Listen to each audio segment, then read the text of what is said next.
Hello guys, ഇന്ന് Sunday ആയിട്ട് ഇവിടെ അപ്പവും മുട്ടക്കറിയായിരുന്നു കേട്ടോ. ഇത് ആരുണ്ടാക്കണേ അറിയോ? എൻ്റെ അമ്മയാണ് ഉണ്ടാക്കണേ.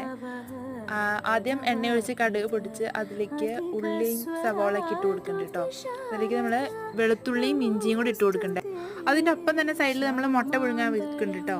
അത് കഴിഞ്ഞ് നമ്മൾ കറിയിലേക്ക് ഉപ്പ്, മഞ്ഞൾപ്പൊടി, പിന്നെ തക്കാളി ഇട്ട് കൊടുക്കുന്നുണ്ട് കേട്ടോ. എന്നിട്ട് നന്നായിട്ട് വഴറ്റിയെടുക്കണ്ടേ.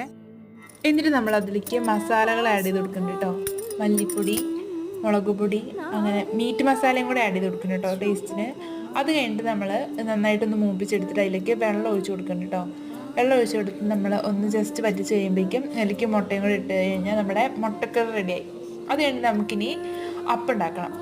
അപ്പം ഒന്ന് രണ്ടെണ്ണം ഫ്ലോപ്പായി പോയി. അത് കഴിഞ്ഞിട്ട് അപ്പമൊക്കെ ശരിയായി. പിന്നെ നമ്മൾ അതിൻ്റെ കൂടെ പാൽ ചായയും വെച്ചു കേട്ടോ. അപ്പം നല്ല പൂ പോലത്തെ അപ്പമായിരുന്നു ഗൈസ്.